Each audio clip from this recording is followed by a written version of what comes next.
Bonjour, aujourd'hui je vous propose une leçon d'expression écrite. L'objectif de la leçon, c'est de rédiger une suite d'actions.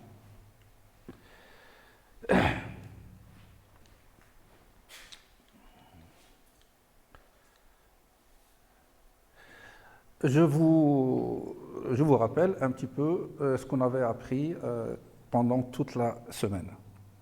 Donc, quel est le canevas d'un compte? C'est-à-dire, quel est le plan d'un compte? Les éléments du compte sont ceux que vous avez à gauche, et les propositions, c'est à vous de les faire. Donc, on sait déjà que les éléments du compte, il y a toujours un personnage principal. Et puis, l'histoire du conte se passe toujours dans un lieu ou dans des lieux. Dans un lieu principalement au début. Puis vous avez l'élément inattendu, ce qu'on appelle aussi l'élément perturbateur. Perturbateur, ça veut dire ce qui va perturber un peu le calme qui se trouvait au début. Qu'on appelle aussi l'élément déclencheur. Mais pour vous, on va l'appeler inattendu. C'est un élément ou bien un événement qu'on n'attendait pas, auquel on ne s'attendait pas. Puis vous avez un ennemi, un personnage ennemi ou un personnage principal, bien des ennemis. Puis vous avez les actions, qu'on appelle aussi les péripéties. Mais là, je vous propose le terme d'action, l'action ou bien les actions du personnage principal ou des autres personnages. Propose, il y a aussi un ami.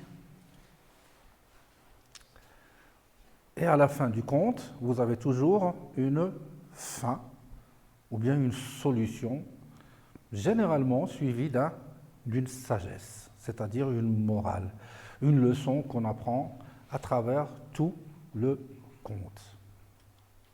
D'accord? C'est le canevas général d'un conte.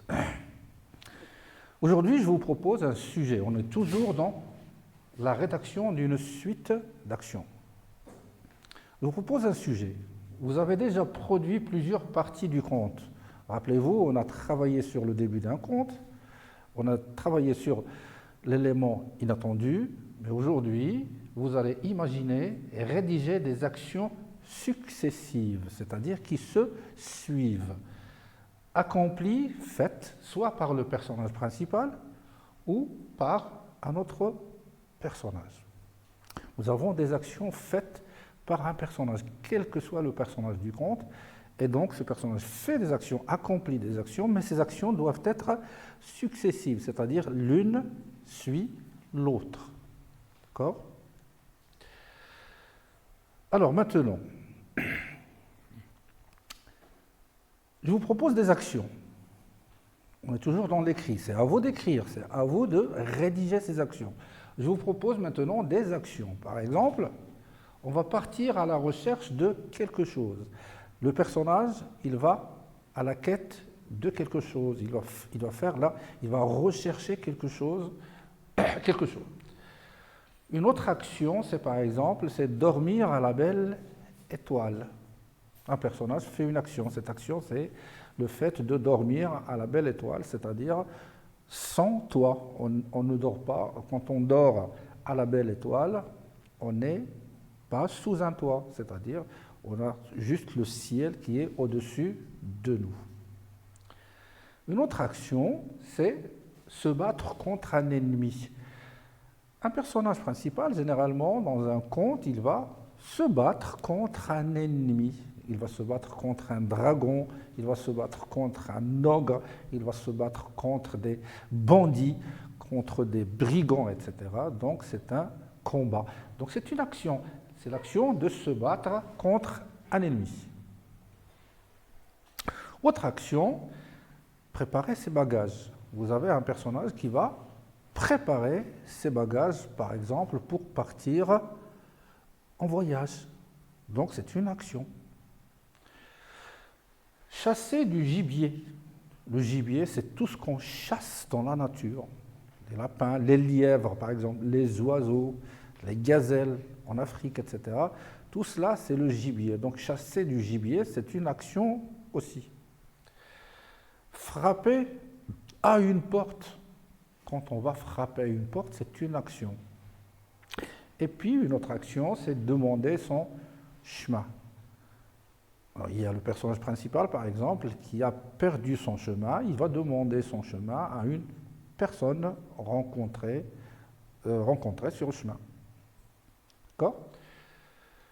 Maintenant, les personnages. Les personnages que vous allez utiliser, c'est à travers votre imagination que vous allez en trouver un. Par exemple, un prince ou une princesse. Un dragon.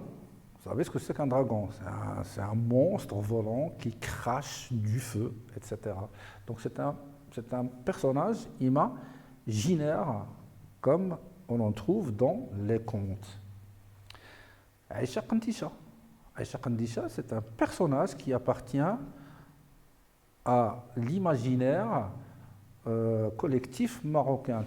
Donc vous avez votre imaginaire à vous, mais vous avez aussi l'imaginaire collectif, c'est-à-dire qu'on partage avec tous les Marocains. Alors Aïcha Kandisha, c'est un personnage fictif, imaginaire, qu'on raconte à travers des histoires imaginaires, fictives bien sûr. Une sorcière, la sorcière, à ne pas confondre avec une fée. La fée, c'est, entre guillemets, c'est une sorcière, mais qui fait du bien. Mais la sorcière, c'est toujours une femme qui fait du mal.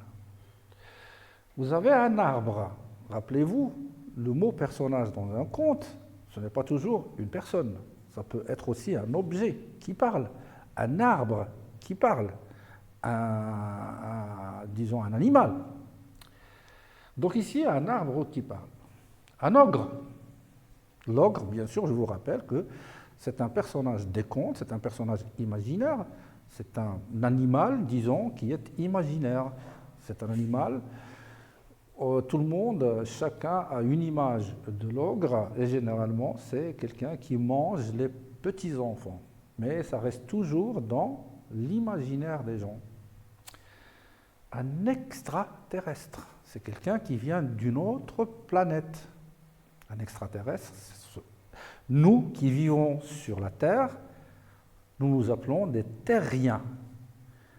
Et une personne qui vient d'une autre planète, ça s'appelle un extraterrestre. Donc un personnage comme ça, vous allez imaginer un extraterrestre qui arrive sur Terre, etc. D'accord? Je rappelle l'imagination des actions ici. Vous avez les actions, une proposition d'action, et là, vous avez une proposition de personnage. C'est à vous de trouver le personnage.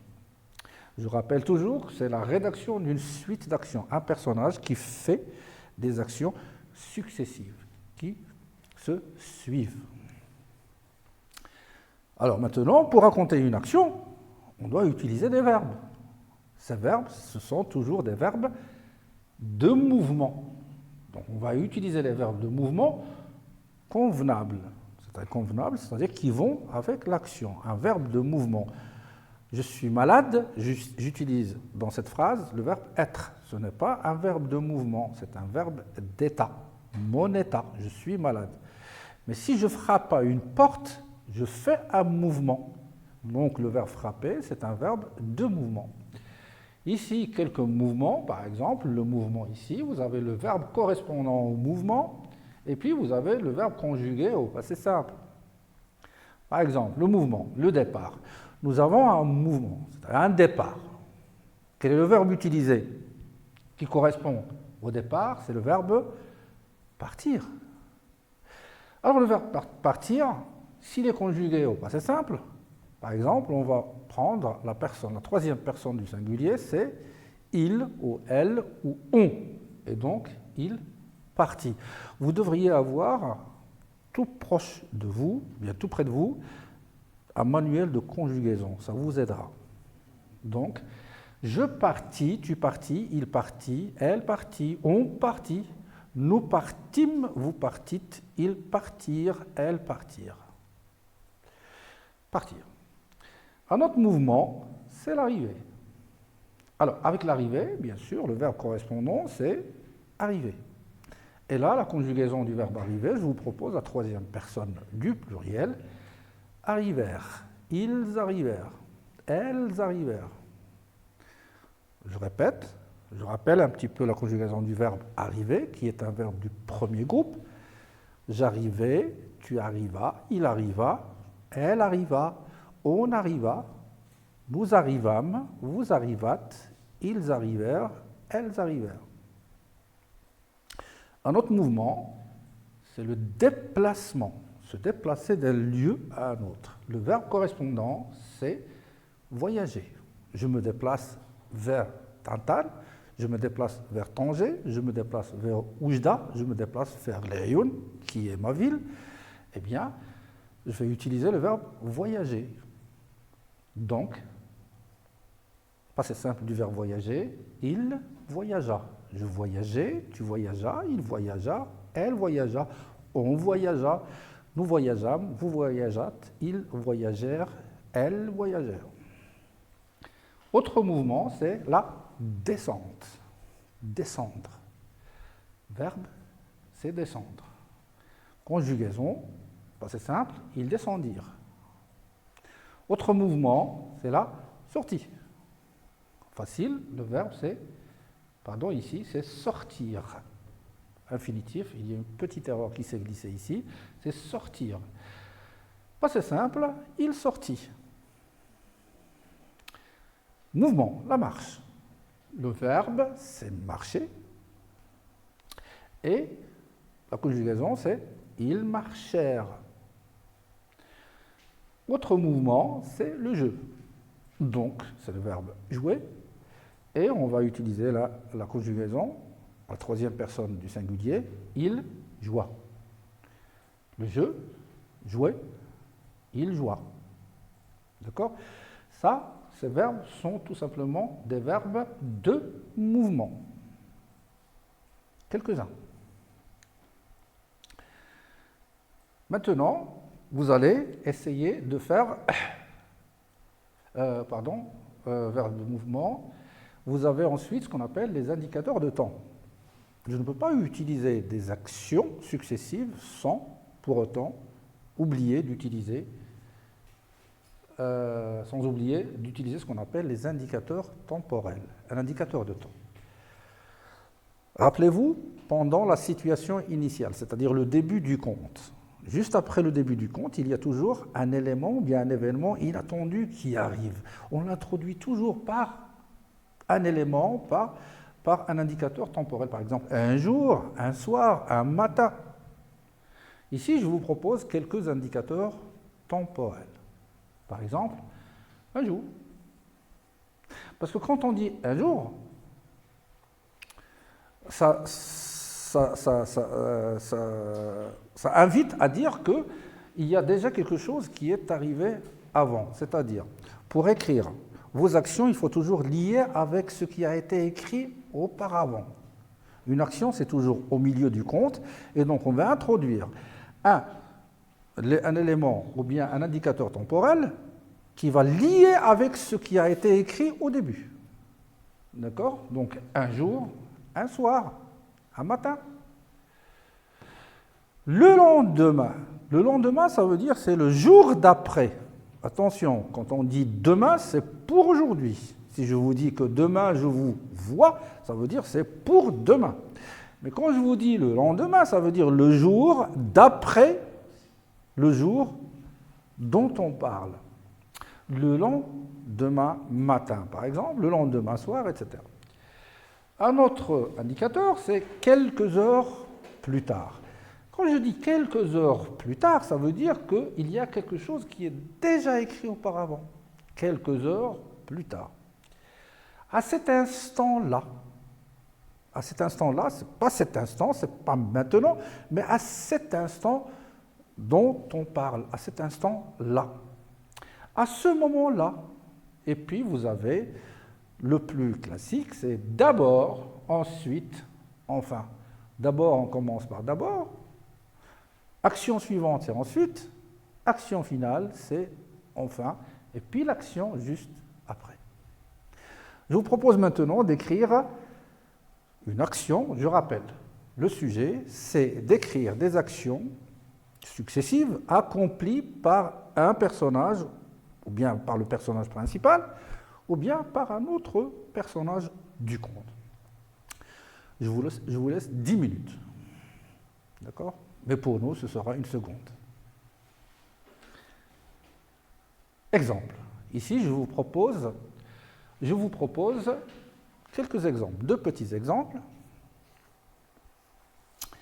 Un jour, la marâtre décida d'abandonner les enfants dans la forêt. Ayant tout entendu, Hansel alla chercher des cailloux qu'il sema tout au long du chemin. Une fois seuls, Hansel et Gretel retrouvèrent facilement le chemin. Alors, quand je dis un jour la marâtre, ça veut dire qu'on parlait déjà d'une marâtre. La marâtre, ici, c'est une mauvaise mère. Une mauvaise mère. Vous savez que les mamans, elles sont toutes bonnes. Mais parfois, on en trouve, ce sont des mamans qui sont très mauvaises, c'est-à-dire elles ne savent pas s'intéresser à leurs enfants. Et donc, c'est ce qu'on appelle une marâtre. C'est une maman, mais c'est une mauvaise maman. Un jour, la marâtre décida d'abandonner ses enfants dans la forêt. Elle veut abandonner ses enfants dans la forêt. Ayant tout entendu, Hansel alla chercher des cailloux. Donc, Hansel a entendu ce que la marâtre disait à son mari, qu'il devait abandonner les enfants dans la forêt. Donc, il a entendu cela, et qu'est-ce qu'il a fait? Il est allé chercher des cailloux, des petites pierres, des cailloux, qu'il sema tout au long du chemin. C'est-à-dire, en partant vers la forêt, il a semé, de temps en temps, il jetait un petit caillou dans le chemin pour marquer l'itinéraire, pour marquer le chemin. Une fois seuls, Hansel et Gretel, c'est-à-dire Hansel c'est un petit enfant et son frère c'est Gretel, ils retrouvèrent facilement le chemin du retour. C'est-à-dire comment ils ont retrouvé le chemin? C'est tout simplement, bien sûr vous avez trouvé, en repérant tout simplement les petits cailloux semés à travers le chemin. Ici, un jour c'est quoi? Indicateur de temps. Décida. Pas c'est simple. Entendu. Ayant entendu, c'est un verbe. Alla, passé simple. Retrouvèrent facilement, c'est passé simple. Indicateur de temps, action successive. Tous les verbes indiquent que ce sont des actions successives. D'accord? Un autre exemple. D'abord, la petite fille enfila son chaperon rouge. Elle chaussa ensuite des bottines de marche et enfin, elle ouvrit la porte et sortit vers le chemin qui l'emmena vers la masure de sa grand-mère. Je répète. D'abord, indicateur de temps, la petite fille enfila son chaperon. Le chaperon, c'est un petit peu, vous savez ce que c'est que slam marocain, c'est un tout petit slam qui nous arrive jusqu'ici, avec un capuchon. La petite fille enfila son chaperon rouge et chaussa ensuite ses bottines. Chausser, c'est mettre au pied. Elle chaussa ses petites bottines, les petites bottes de marche. Parfois, vous avez des bottes pour marcher, mais vous avez des sandales, par exemple, à la maison. On ne chausse pas de bottines à la maison, mais on chausse tout simplement des pantoufles ou bien de simples sandales. Donc, elle chaussa ensuite ses bottines de marche et enfin, elle ouvrit la porte, verbe de mouvement, et sortit vers le chemin qui l'emmena vers la masure de sa grand-mère. La masure, c'est une maison de pauvres. D'accord? Vous connaissez l'histoire du petit chaperon rouge.